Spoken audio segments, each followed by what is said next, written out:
ഛർദി, ഓക്കാനം, മനംമറിച്ചില് എന്നിവ മാറ്റാൻ വേണ്ടി മരുന്നില്ലാതെ തന്നെ ട്രൈ ചെയ്ത് നോക്കാവുന്ന ഒരു ഒറ്റമുറി ഞാൻ പറഞ്ഞുതരാം.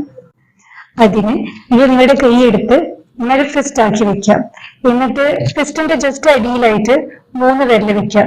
ഈ 3 വിരല് വെച്ചതിന് ശേഷം ഈ പോയിന്റില് നമ്മളുടെ ഈ ഏറ്റവും അടിയിലുള്ള വിരലിന്റെ ജസ്റ്റ് താഴെയുള്ള ഈ പോയിന്റ് മാർക്ക് ചെയ്യുക. എന്നിട്ട് ഈ പോയിന്റിന് കൈ തുറന്നതിന് ശേഷം ഫേം ആയിട്ടുള്ള പ്രഷർ അപ്ലൈ ചെയ്തുകൊണ്ടിരിക്കുക. ഇവിടെ 2 ടെൻഡൻസ് വരുന്നുണ്ട്, ഫ്ലെക്സർ ടെൻഡൻസ് എന്ന് പറയും. ആ ടെൻഡൻസിന്റെ ഇടയിലുള്ള സ്പോട്ടാണിത്. PC6 എന്ന് പറയാം ആക്യുപ്രഷറിൽ.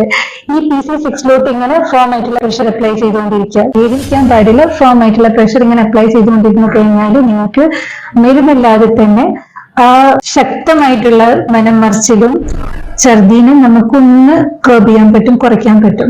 അതിനുശേഷം നിങ്ങൾ ഇലക്ട്രോലൈറ്റ് ബാലൻസിനായിട്ട് അല്ലെങ്കിൽ വേറെ ഹോം റെമഡീസ് ട്രൈ ചെയ്യാൻ വേണ്ടി നിങ്ങൾക്ക് സമയം സ്പേസും കിട്ടും. നിങ്ങൾക്ക് ട്രൈ ചെയ്ത് നോക്കാവുന്ന വേറെ ഹോം റെമഡീസ് എന്താണ്? 2 ടേബിൾ സ്പൂൺ ഇഞ്ചി നീരിൽ ഒരു പിഞ്ച് സോൾട്ട് ചേർത്തിട്ടോ, അല്ലെങ്കിൽ 2 ടേബിൾ സ്പൂൺ ഇഞ്ചി നീരിൽ ഒരു ½ ടീസ്പൂൺ ചെറുനാരങ്ങ നീര് ചേർത്തിട്ട് അതൊന്ന് കുടിച്ചു നോക്കാം. പിന്നെ ഛർദി ഉള്ള കാരണം നമ്മൾ ഡീഹൈഡ്രേഷനിലോട്ട് പോകാനുള്ള സാധ്യത കൂടുതലാണ്. എന്നാൽ ആ നേരത്ത് നമ്മൾ ഡീഹൈഡ്രേറ്റ് ചെയ്യാൻ വേണ്ടിയിട്ട് വെറും വെള്ളം കുടിച്ചു കഴിഞ്ഞാൽ അത് അത്രയ്ക്ക് ഡബിൾ സ്പീഡിൽ പുറത്തോട്ട് പോരാൻ ഛർദിച്ച് പോകാൻ സാധ്യത കൂടുതലാണ്.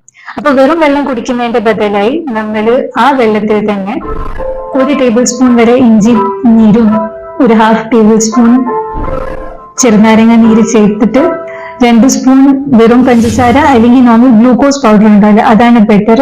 ലേശം ഉപ്പ്, ഒരു പിഞ്ചെങ്കിലും ഉപ്പ് അതിൽ ചേർത്തിട്ട് കുടിച്ചു കഴിഞ്ഞാൽ അത് കൂടുതൽ നേരം നമ്മുടെ ഡൈജസ്റ്റീവ് സിസ്റ്റം റീറ്റെയിൻ ചെയ്യാൻ സാധ്യത കൂടി. അതല്ലാതെ നമ്മുടെ ഇലക്ട്രോലൈറ്റ് ബാലൻസ് നഷ്ടപ്പെടാതെ സൂക്ഷിക്കാനും നമുക്ക് സമയം കിട്ടും.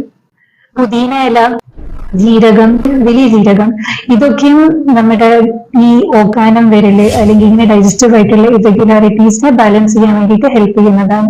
അപ്പൊ അതും കൂടി നമ്മൾ ട്രൈ ചെയ്ത് നോക്കാം.